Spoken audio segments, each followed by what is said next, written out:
The survival kit question gets answered with lists everywhere online: 10 items, 15 items, the ultimate 25-piece kit, and most of those lists share the same fundamental problem: they are organized around what is easy to sell rather than around what a realistic emergency scenario actually demands from the people inside it. The water purification tablet appears because it is inexpensive and makes the list look thorough. The emergency whistle appears because it fills a line item. The tourniquet does not appear because it is expensive, requires training to use correctly, and does not photograph as cleanly as a flashlight. This is not malice.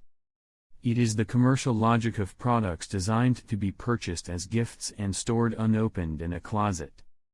The honest answer to what 10 things you need in a survival kit begins with understanding the failure modes of the scenarios that survival kits are meant to address, and then working backward from those failure modes to the items that actually prevent them.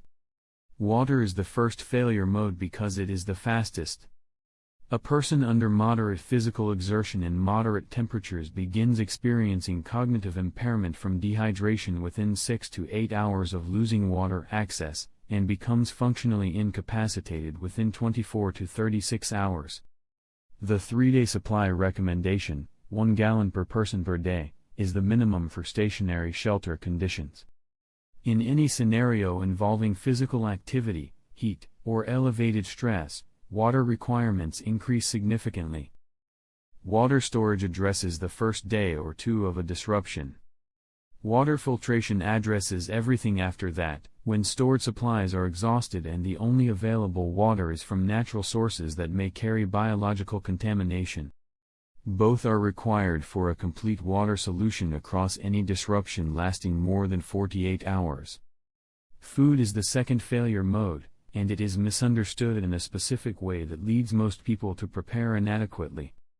The 3-day food recommendation that appears on most survival kit lists reflects the duration of most acute disruptions: a severe storm, a short-term power outage, an infrastructure event with rapid recovery. But the disruptions that genuinely test preparedness are the ones that exceed the 3-day window, and the food preparation that extends adequately into week 2 of a serious disruption requires more systematic planning than a few energy bars and a can of soup. Calorie-dense, non-perishable food with a genuine multi-year shelf life and minimal preparation requirements. The WWII emergency food supply, 120 servings, freeze-dried with up to 25-year shelf life, covers the extended disruption scenario that the 3-day kit does not. The link is in the description. Medical readiness is the third failure mode and the one with the most severe consequences per gap in preparation. The standard retail first aid kit, bandages, antiseptic, pain reliever, handles minor injuries in conditions where professional medical care is 30 minutes away. In a serious disruption, professional care may be unavailable for days, and the injuries that occur during disruption events, structural damage, vehicle accidents, physical altercations, exceed what a standard kit can manage. The Survival Kit 262-piece set, with first aid kit pouch, crossbody bag, tent, camping axe, survival shovel, and comprehensive tool set, provides the depth of preparedness that a checklist-style retail kit cannot. The link is in the description.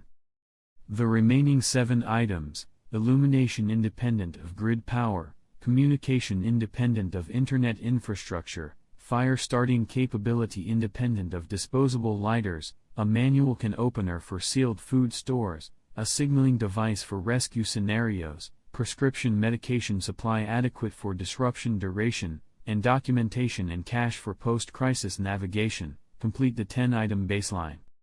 None of these are exotic. All of them are consistently absent from the majority of households that believe they are adequately prepared because they have purchased a retail survival kit that addressed commercial checklist logic rather than actual failure mode analysis. Subscribe to InTheBeginning. The product links are in the description. See you in the next one.